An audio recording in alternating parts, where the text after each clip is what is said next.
Actually, today, a lot of the young people who are troubled, what they need most may not even be financial help. What they need most is perhaps like yourself, a role model that can tell them that, hey, life is tough. But while the only easy day was yesterday, but there's always a better future that we can aspire towards, right?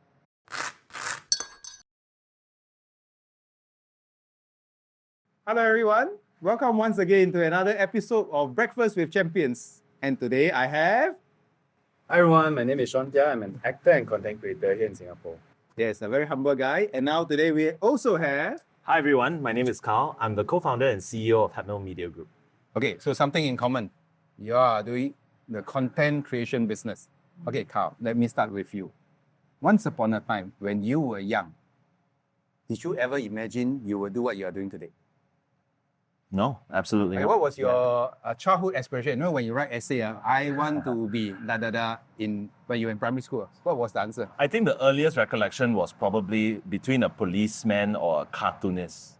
Policeman and cartoonist. Wait, that's quite different, between policeman and cartoonist. Why right. policeman and cartoonist? Policeman because I watched the one of those police shows. They follow Crime Watch. Not the Crime Watch, but the US one. The where US they one. follow the policeman around, and I was always watching that on TV. So I was like, wow, so you cool, inspired. right? Like SWAT teams and all that, catch the bad guys. So I was quite inspired. Cartoonist because I was a big fan of Calvin and Hobbes growing up. And I just thought, what a wonderful way to have a career. Just sketching, telling stories, really sort of something that intrigued me. Tell us about your journey. How you end up from wanting to be a policeman and a cartoonist and now where you are? So I went to university. Still didn't know what I wanted to do. I was studying a bachelor's of economics in SMU.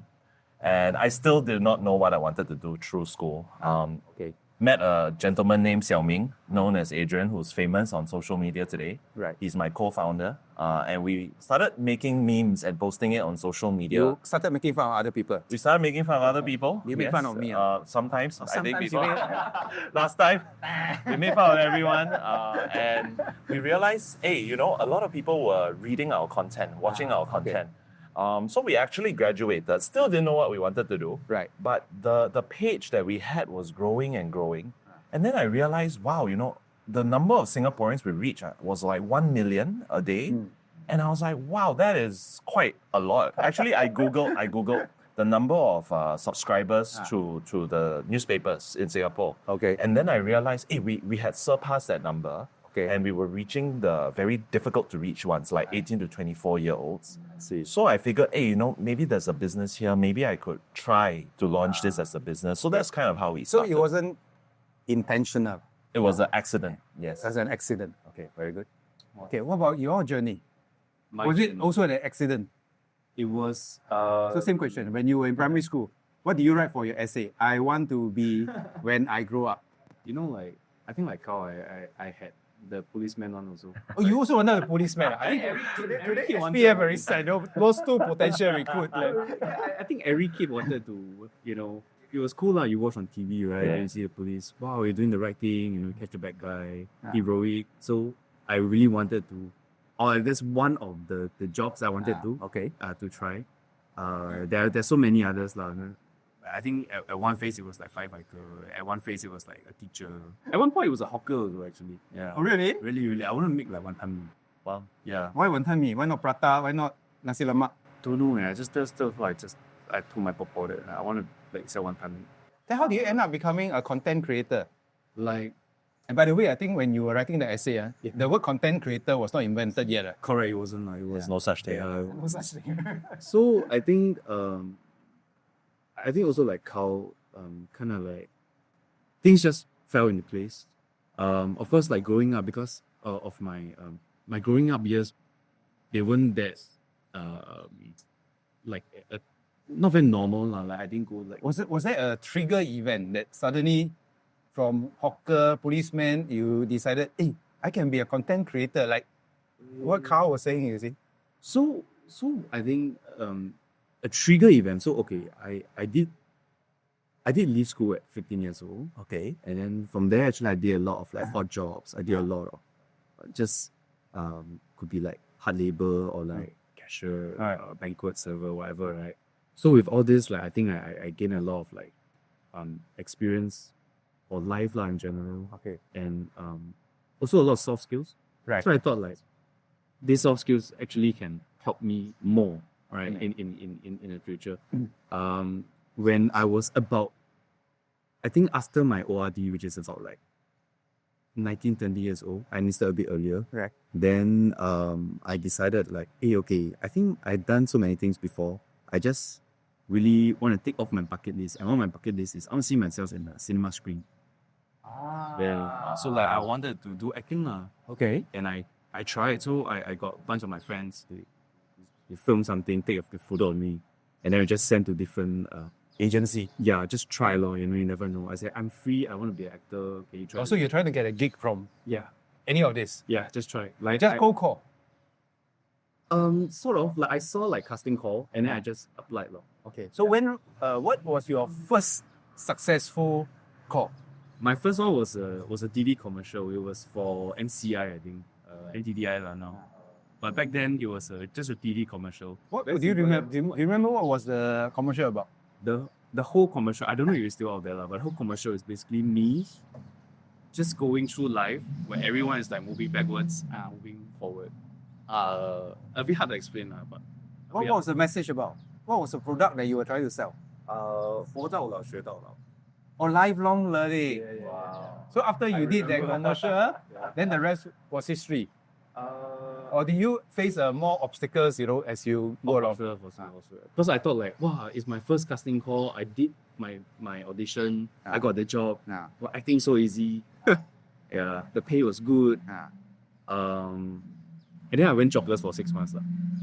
Yeah, because I mean I had no formal training as an actor. I had no contacts. I just had that one video of me like do the MCI thing, and then yeah, like it was quite a Okay, I feel bad. that's an interesting point. To pick up on that point, for both of you, okay, so you didn't plan to get to where you are here, but when you started on this journey, your respective journeys, right, content creation, was there a moment or moments where you felt like, you sure or not? Am I really in the correct place or not? Or do you feel like, hey, I think this is too much. I'm about to give up on this thing. What was the experience like? I mean, surely it wasn't smooth sailing like what you were saying, right? You wasn't like, I did my first job, then the rest was history kind of thing, right? So were there such moments that you can share with us?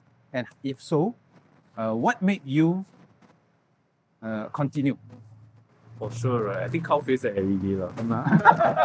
Okay, sorry, Carl. 5 times. 5 times a day, okay. 5 times a day. Well, for me, I'm not a content creator. I'm an entrepreneur. And I think I was very much inspired by the entrepreneurs in our country, around the world. Jack Ma was a huge inspiration. Yeah, in fact, after graduating SMU, my first business failed. Failed in 12 months. We wound up the company. Co-founder and I split up. So I tasted it quite early on after graduation. As my peers from SMU were going into management associate programs, trainee programs, working in Shenton Way, CBD, I was... Wear a suit. I was in Bermudas t-shirts and flip-flops trying to figure out what's my next idea, what's my next thing. Surely, you know, challenging at times, but I realized a lot of it is within yourself. But what kept you going? I mean, surely there must be moments, like moments in a day where you're like, hey man, is this really what I want to do? Yeah, I think... And what do you tell yourself every time such moments come about? I think one of the quotes that really kept me going was, the view from the mountaintop is beautiful only because the journey to get there was tough. And for me, it was like, if I really want to build something significant, I know it's going to be tough. And that's part of the package, right? You have to really slow grind, as they call it. It's a slow grind every day. It doesn't matter, but do a bit better every day. And you look down, hey, there's a beautiful view. So that was kind of my mindset. Don't look around. Try to get off social media. Try not to compare, right? Because as Singaporeans, you know, a lot of our aunties, uncles will ask you during Chinese New Year, hey, what are you doing now? And I didn't have anything good to say for myself for many years. But I think it was just kind of that North Star focus, slow grind, slow hike up the mountain that kept me focused. And that vision I think I had was kind of how I landed up doing what I do. How about your family? When you were going through such moments, what did your family tell you? Actually, I'm very lucky. My family, they're immigrants, came to Singapore in the early 80s. They took a lot of risks leaving their home country, coming here, setting up a new life, becoming citizens. I was born here. So risk-taking was kind of part of their DNA. I come from a middle-class family and working class, and they told me, take risks, it's okay. We are okay. We can support you. If all else fails, you have a roof over your head. We will provide for you in the early years. So that gave you confidence. Gave me a lot of confidence. My mindset was, what's the worst that could happen? The worst, I fail. And if I fail, I'm privileged enough. My family will take care of me. I don't have to provide for them. And at best, I succeed. Okay, what if people criticize you and say that, oh no, you can only be an entrepreneur because you come from a privileged background. And if I'm not so privileged, how can I afford to fail? What will you say to that? Actually, I have been a beneficiary of a lot of the support that Singapore gives to entrepreneurs. My first business, I received a $50,000 grant to start the business. I failed in 12 months. And when I first failed... Wait, do you pay back or not? That's taxpayers' money, I felt terrible, I felt terrible. I was like, oh my goodness, I lost so much money. But I think part of the ecosystem of entrepreneurship startups is that, hey, you have failed this venture, but don't stop here, go for the next one. And that was the advice given to me by the people that funded me. I see. And I was honestly shocked, because as a young entrepreneur, I was like, that's a lot of money. I feel terrible. Can I work for you? What can I do? And they were like, no. Like, just start the next thing. So now you pay back more than that in your taxes already. Corporate taxes. Yeah. Yes, okay, sir. well done. At least as a citizens, we got back our money worth. Yes, absolutely. What about your journey? I mean, surely there must be difficult moments, right? And what helped you to get through those difficult moments? So, I mean, me doing all these like camera-facing things, be it in traditional acting or like now the social media content creation, I think the difficult moments are pretty much every day, right? Not 5 times a day like him. Maybe 3 only. maybe 4 but also because I think for the people doing, like, we put ourselves out here on, I mean you will understand, like, when you're a bit more public facing, quite vulnerable at times right? When people like just out of hate they can just like slam you. Yeah, like for no reason sometimes. For no reason. Yeah, just like you don't even know them, they don't even know you. Exactly. Just like maybe today I have a bad day, I will slam you, So that was the thing. So I face that every time. It is quite so getting to where I am currently, I think it took a lot of hard work, but a lot of trial and error also. Okay. Because there's no handbook of like, this is how you become an actor in Singapore. You get what I mean? Like, I think like if you want to be a doctor, pretty much it's like, a well-trodden path. Correct, yeah. So for like actors or even like now doing content creation, it's really more, you try, it works, great. If it doesn't, then like, okay, what's the damage? Can move on. So every time you got slammed or you got some negative comments, say from the social media, when you go home, what did your wife tell you, or what do you tell your wife?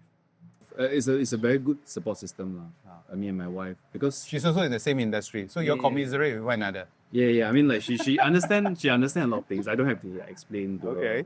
Sometimes I just show her, like, we see what this guy say, then she'll like, ignore. So it's always there, lah. Of course, like, getting to where I am now, like, there were a lot of basically we are just very vulnerable people, and we just gotta keep trying. Try, fail, you cry a bit, wipe your tears, try again.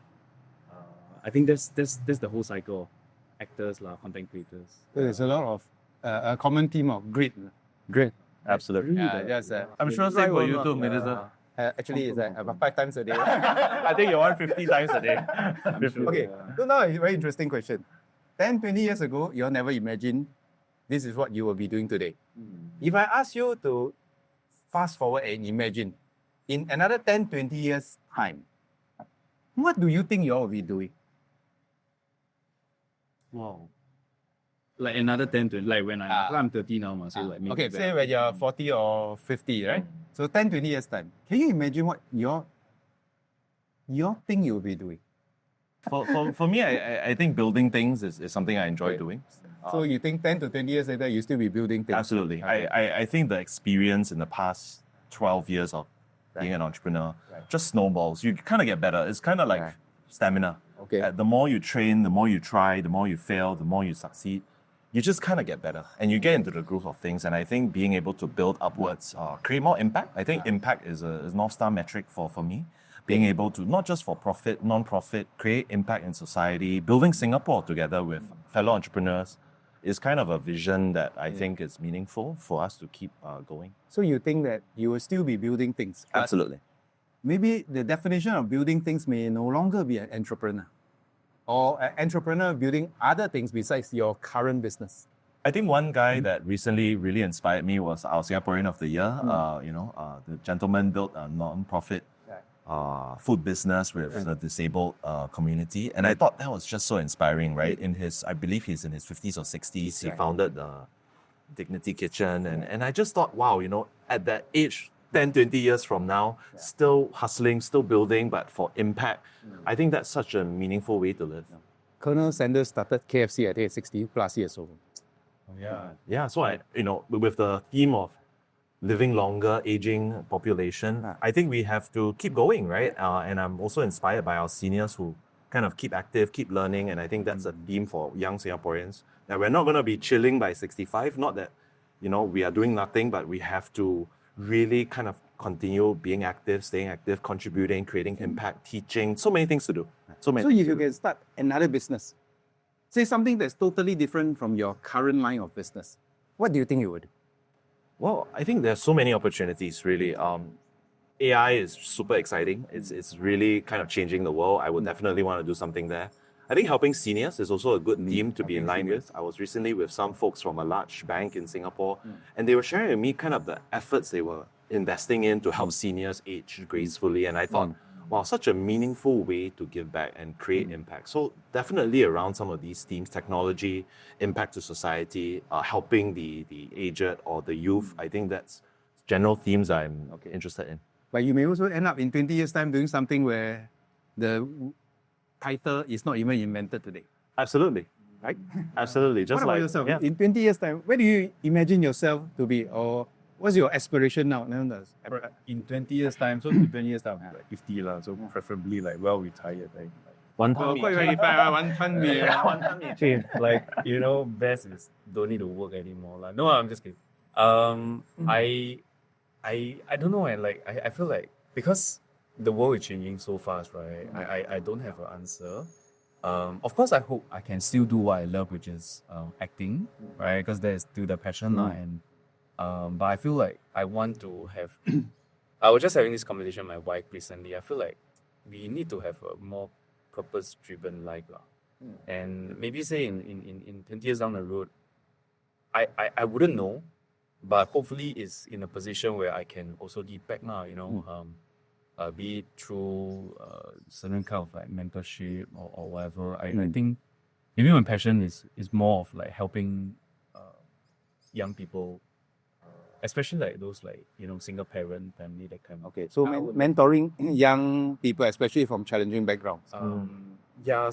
Provide, if possible, like ecosystem or support. I think I came from that kind of background, and I know how hard it is to go up. Then without a proper figure, you can really I aspire to be this person. So I think for me, I would love that at that age 50-ish, I can do something like that now. And I think it's quite purposeful now, because actually you can start doing that now. You see, you don't be so modest, right? To think that this one. No, because like you say, actually today a lot of the young people who are troubled, what they need most may not even be financial help. What they need most is perhaps like yourself, a role model that can tell them that, hey, life is tough, but the only easy day was yesterday, but there's always a better future that we can aspire towards, right?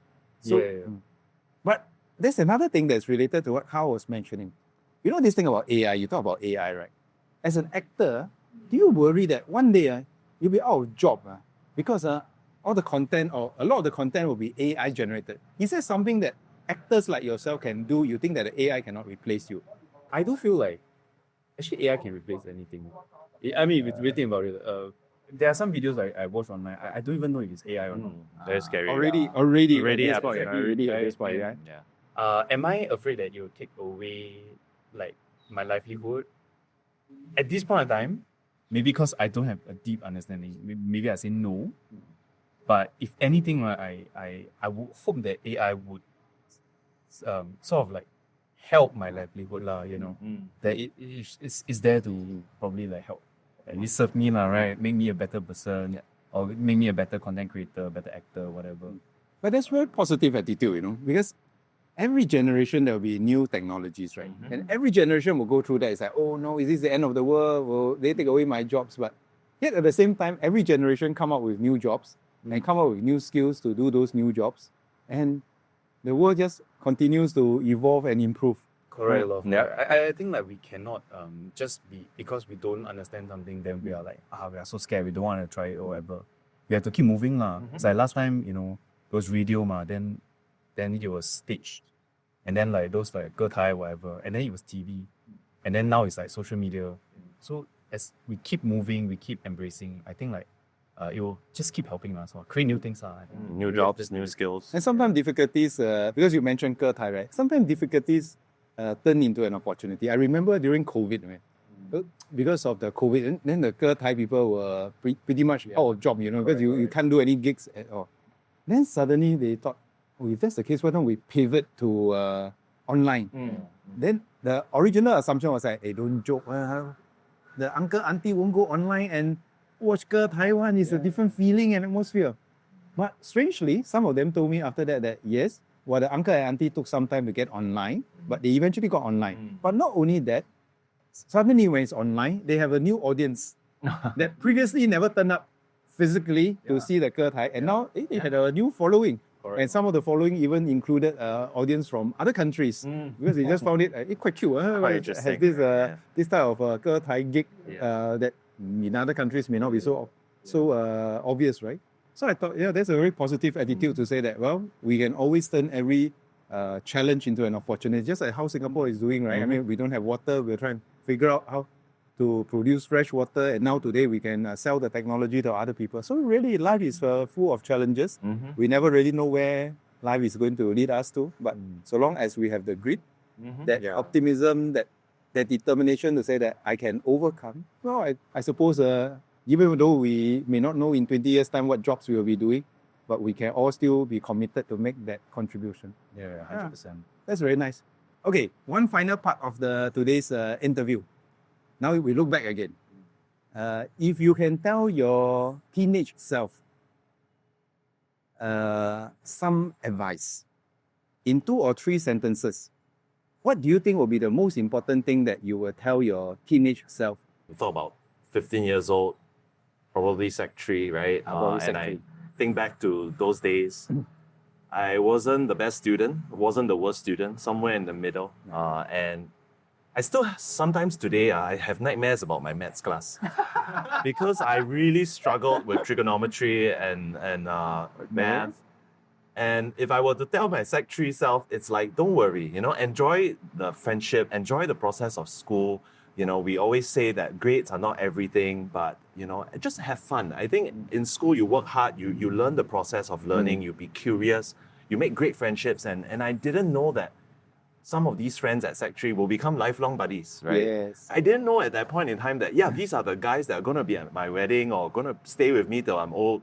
Probably more important than your math grades at Sec 3. Absolutely. I mean, eventually I did well for math. I got an A, but... You're very modest. You struggle and got an A. But at the end of the day, I realized wow, I wish I realized that, I realized that these moments are going to be the best moments that I look back on. Right. And when you're going through those moments, you don't realize it. Right. You're having fun, you're Sec 3, you're doing for CCA, and then I look back now, I realized those were some of the best days of my life. And I just realized that somebody tapped me on the shoulder back there and go, treasure these moments, right? CCA, stay back after school, hanging out with your buddies. And you look back and you go, wow, those were good times, right? That's and so that's what I'll tell myself. Yeah. What will you tell your 15-year-old self? I would say start stretching. Start stretching. Yeah. I'm not kidding though. I think it's about time now. A bit stiff. He's 30 years old. Actually, maybe I would say okay, because I think my journey is quite different from Karl, right? Like the whole secondary school you complete, then JC, am I right? Then like uni. So for me, maybe I'm more of the outdoor side, right? I didn't do a very conventional one. So I would tell myself like the road that you walk today, it might not be familiar, but I think just keep walking lah. I'm sure like you will find your way around. That's something that I'm actually quite sure. Yeah. I think so many times like I ask myself like actually what am I doing? Like from like 15 in these 15 years when I was 15 until now I'm 30. Like what am I doing? I don't know like, but somehow it always Things will work out. yeah, it work out like. So I'm grateful of where I am. So maybe this is a funny thing about Singaporeans, right? On one hand, we worry a lot about a lot of things. Yeah. And in some sense, that is a positive force because it propels us to want to do better. But yet, on the other hand, if we tip over, then it becomes a drag on everything. Instead of looking at the positive side, then we keep worrying about what if this goes wrong, what if that goes wrong, what if the other thing goes wrong. So I think it is a fine balance. I mean, it's not whether it's right or wrong. I think it's okay to worry, but we must not let it drag us down, and we must not keep looking at the negative side of things, because even in the darkest of times from your stories, there will be some bright moments, and you never know how life will lead us. Yeah, exactly. Yeah, it's kind of like your road march, right? Yeah. You know it's going to end at some point. There's going to be your bunk and the shower that you enjoy. Just keep walking, right? But the other thing about the route march is that even if the instructor tells you to go another round when you think it's ending, you still have your buddies with you. Yeah. And if everybody goes together, then we'll make it there. Yeah, that's true. That's true. This is a guy's talk. Yeah, this is the talk. NS guy's talk. Yeah, once all been upon through a it. time, we've been there. All been through it. Yeah, all been through it. Okay. Thank you all so much for sharing with us your life experiences to inspire our listeners and viewers. And I hope that everybody will also draw inspirations from the stories of our two guests today. We may not always start off where we think we are going. We may not always know where we are going, but somehow life will turn out all right if we keep trying, keep picking ourselves up, and just looking on the positive sides beyond just looking at the worrying about the negative sides. Thanks for having us, Minister. Thank you. Thanks for joining us. And thank you everyone for coming to join us once again at Breakfast with Champions. And we'll see you again soon.